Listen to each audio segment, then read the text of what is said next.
David, welcome back to the People Quotient Podcast. We've talked about high-performing teams. We've talked about peak-performing individuals. We've also talked about leadership. And what does it mean? What does it mean to be a leader? How leaders differentiate themselves as an individual? I think in this episode, the focus is how do we bring it all together? Specifically, when you think about a leader bringing in a peak-performing individuals or managing them or building a high-performing teams, how do they do it? Like what differentiates leaders and teams that excel, that win, that going back to our first conversation at the top of the Lencioni pyramid consistently and constantly, versus those who struggle to get there. So maybe we start there, David, as to when you think about great leaders who brought it all together repeatedly over and over again with a lot of success, how do they do it?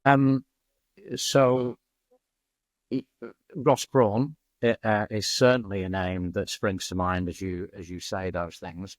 Ross Brawn is a leading figure in Formula One.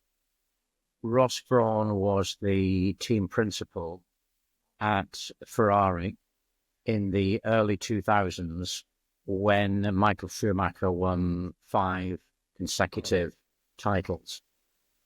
Now, Ferrari hadn't won either a driver's or a constructor's title for, I'm probably going to get this number wrong, Rohit, but certainly 20 years. Yeah. Maybe even longer. It's so hard to believe. I know. And Ross went there with a very clear sense of purpose. Onto the bigger topic that we've started to talk about today, the renewal of the sense of purpose and the ability of a leader to know when to get off the stage. This is where I think Ross truly excels, because the sense of purpose was come to Ferrari, win the world title, both constructors and drivers, and repeat it. He did all of that. So then the question becomes, what's my next sense of purpose? Is it to stay here and do more of the same? Is it to repeat it, but with a new team, new drivers, new engineers, and so on? Or is it to do something else? And for Ross, it was to do something else. Yeah. And the something else for Ross was to start his own team, right? Which happened a lot in the early days. And McLaren was formed by Bruce McLaren. That was his own team. Williams was Frank Williams. He formed his own team. But in the modern era, that had become much harder to do because of the level of money needed to create a Formula One team. But that was Ross's sense of purpose. That was his renewed, when he checked in with himself, I've achieved this, now what? What's next for me? This was his new sense of purpose. And so the journey begins again. How do I put that together? How do I bring people in? How do I inspire others around my own sense of purpose? How do I enable others to create their own sense of purpose and connect it with what I'm about, with what I'm trying to do in order to create something super successful? And lo and behold, the Brawn car appeared on the grid. In it was a driver that I was working with, Jenson Button, who'd been inspired by Brawn's vision, his sense of purpose, and had created his own sense of purpose around that, because a year earlier this wasn't on the card. You couldn't have imagined this as a driver because it didn't exist. 1 year later, Brawn were constructors world champions and Jenson Button was the drivers world champion. Yeah, amazing, isn't it? Amazing. And I could go on because Brawn moved on from there. The Brawn team evolved into the Mercedes team, which went on to win, I don't know, six constructors world titles. And Nico Rosberg won a world title with them. I was working with him. Lewis won 5 world titles with them. And Ross himself went on with yet another evolution of his sense of purpose to take a very senior role in the Formula One management company. I use those as examples, Rohit, to your question, because I think they speak to the formation of a sense of purpose, but they also speak to the evolution of that sense of purpose. You know, the easiest thing for Ross to have done just within that particular segment of his career that I've rushed through, and perhaps done him a disservice in rushing through, would have been to stay at Ferrari, right? I've got one of the best jobs in the world. I'm being paid, a nice amount of money. I'm winning world titles. I'll just sit back and let it all happen. That would have been the easiest thing for him to do. Yeah. But no, that didn't fulfill his sense of purpose, that evolving sense of purpose. What do I want to do with the time that I've got in my life? And when I've achieved something, I want to move on. But also the humility to be able to say, I can't take this team any further. Right. Someone else needs to do that. I've done all that I can do. So I move on and I create a leadership space for somebody else to take this on. Yeah, I think it's interesting because when I look at the athletic world, I look at Elon Musk, for all the putting aside the political side, which is not obviously this podcast, but when you look at the sense of purpose of putting someone in space, from commercial space flights to having a rocket, autonomously land and go to space and come back, and also all sorts of feats, electric vehicles, pioneering all of that. Like, there is that sense of purpose, and you can see why millions of people follow him, both in social media, but also he's got, he's built amazing companies. I think it's that sense of purpose. It's almost like you have to be a little out there and just, and Ross Brawn was exactly that, which is, something that's never been done before. And I'm sure people around him was like, what are you even doing? Why are you what are you thinking? Right. And Jensen Button, same thing. I know you were working with him at the time. And so I'm sure he had advisors saying, well, what are you thinking? This is a no team, first time on the grid. And so you almost have to believe that the sense of purpose is so big that nothing gets in the way, and to your point earlier, there's a magnetism towards that. People are like, hang on a minute, you are. And so sometimes people from the outside looking in would say, well, hang on, this person is dissatisfied. They're like, continue to keep moving on, man. Isn't enough? But what in that person's mind, which is what you're saying, is what's driving them is that renewed sense of purpose that keeps refueling them. And I think your point is that refueling element of it is what differentiates some of the top leaders in the world in all forms of life, who galvanize unbelievable talent like Jensen Button, and I'm sure brilliant engineers that work at Tesla and SpaceX who are super smart, to then work for this one person who is saying something very crazy and absurd, to say, no, I'm going to do it. And so are there other examples that are that come to mind where people, perhaps not in business or sports, that have done something similar or need to do something similar to galvanize people and really, it's a game-changing, for a societal game-changing thing like SpaceX or putting on a new car on the grid? Yeah, absolutely right. And let me take half a step back, because I really want to underscore a couple of the things that you said there. I think that the notion, first of all, there's the notion of a sense of purpose in and of itself. There is the notion of the refueling of it, right? The revisiting of it, the checking in. Is it still my sense of purpose? Where to next?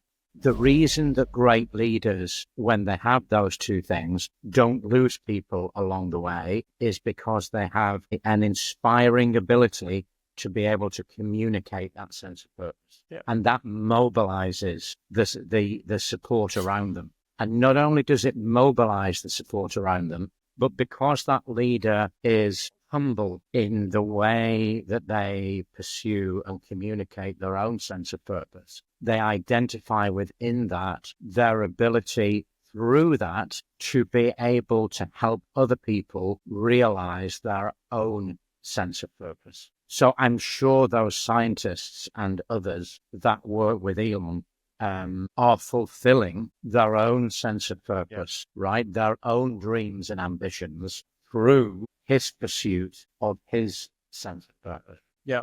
And that's really important. But to come back to your precise question, so the example that I would use here is David Cameron, the former UK Prime Minister. And without going into the actual politics, do you like him, don't you like him? Do you agree with his policies, don't you? Because I know that's something in deal with. But I think it speaks.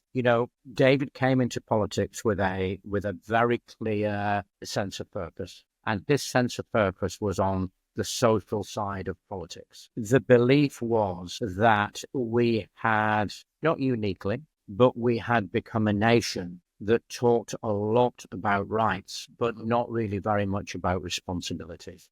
And what's the vehicle that you can use if you have a belief that that is a truism, where you can start to change that mindset? And politics is the vehicle to do that. He could have gone into business and changed, trying to change a particular organization, and through that a particular sector or whatever. But to get the chance to do it en masse, politics is the vehicle, and it's the vehicle that he chose. And the starting point really was, in social policy terms, you've got to start from the bottom and work up. So how do you create something that engages young people to think differently about themselves and about their place in society, which we call citizenship? Yeah. And in so doing, how do you engage others further up the age chain, if I put it that way, so that it becomes a societal thing? Because then you're really impacting citizenship. Right. And this was at the heart of what he described then as big society. And to cut a long story short, the vehicle that was created to deliver that was called, and it still exists today, and we're 14, going on to 15 years on from the start of his premiership, and 9 years after he left office. It's called the National Citizen Service, NCS. And this was this is a program aimed, I think I'm right now in saying, because we expanded it over the years, it's an opportunity for all of Britain's 14 to, I think, 17-year-olds to embark on an experience. And that experience is given to them by the nation. And the experience is the coming together of a mixed group of young people who, through a series of experiences and exercises, learn about teamwork, high performance, leadership, community, trust, self-confidence, self-belief, and so on. Yeah. And as a result of that experience given to them by the nation, they are then asked, at its immediate conclusion, to design and deliver something that gives back to the community in which they've had this experience. And the idea behind it is so that they leave with something personal that is transferable and usable in their immediate and future lives, but in so doing has challenged them to think about the notion of society, the notion of citizenship, the notion of you don't just have a right to something, you have a responsibility to do something good on the back of getting something good. Yeah. Yeah. And this is an ongoing program. This was a prime example of the sense of purpose that David had when he came into office. And, I think it stands as a great testimony. All of the politics to one side, whether you like what he did, whether you don't like what he did. This is a legacy that lives on today, and that, in my view at least, and seemingly in the view of others because it still exists, is an ongoing contribution to the society in which we live. Yeah, and I think it's a good point, because we're gonna talk a little bit about legacy itself, as to how leaders think about legacy, and I think the one thing that sort of comes in this example, as well as the one with Ross Brown and Jensen Button, is, and there's something that, in order for the leader to deliver on their sense of purpose, and obviously the individuals, because you went back to, as you explained, these brilliant engineers that are working for Elon, they have their own individual sense of purpose. So when you think about managing these sort of peak performing individuals and managing these high performing teams, obviously politics is particularly challenging given the political divide that exists globally in different parts. But even in sports and commercial settings, that's not very easy. And so what are sort of 2 or 3 traits that those listening saying, hey, I get all of this, right? I get that I've got teams, I've got people. Like, what do I need to go, what are 2 or 3 things, David, I need to go do to have the best shot at building a high-performing team, taking everything that you've said so far and all the previous conversations as well as just now, especially in the light of what you just highlighted, which is a rather complex body of work that has to happen for this to then not just happen once, but then there's a sustainability aspect to it. Yeah. So I think if we think back to the notion of high performance from a team point of view, for those that were listening into that, they'll remember that the absolute foundation of that is trust. Yeah. So I would say to folks listening in, whether you're leading a team, or whether you're an organization indeed, or whether you're part of that team, which should be both, right? A leader is all part of the team, which some leaders forget, by the way. But does trust exist? Does trust exist with the breadth and depth that is going to propel us on our journey to high performance? And almost if you did nothing else but really worked on establishing that to an even deeper level, even if you think you've got it, go deeper, go broader, revisit it. Job number 1, without a shadow of a doubt. But with that ongoing, I would say, do I know what my own sense of purpose is? Am I aware of what the sense of purpose of those who I lead is? And if the answer to either or both of those questions is no, or I'm not sure, that's where I would focus the rest of my thinking. And I think those 2 things, which themselves are, I'm not suggesting that they're easy or kind of one-day wonders, but if you started with those 2 things, you would do yourself, your team, and your organization a tremendous service, because awareness gives us choice.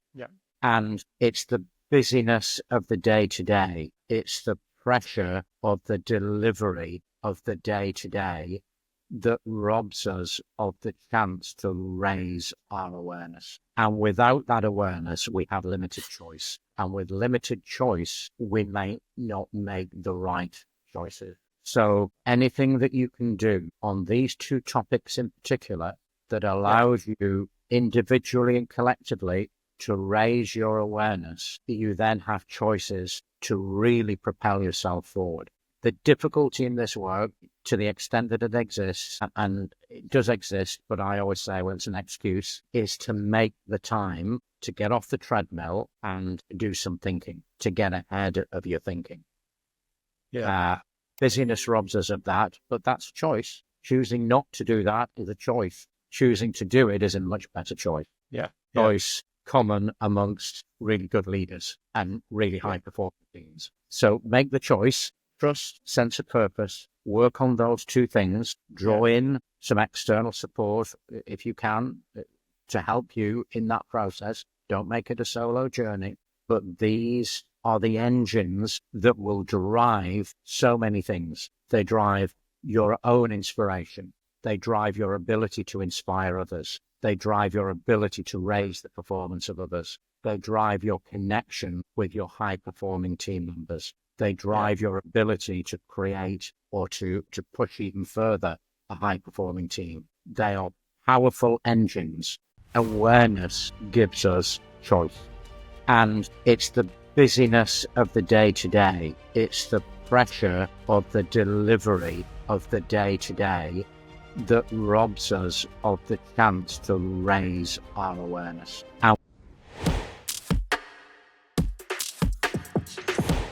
Subscribe to the People Quotient channel, where leadership meets action. Powerful conversations with practical insights that you can use right now. See you in the next episode.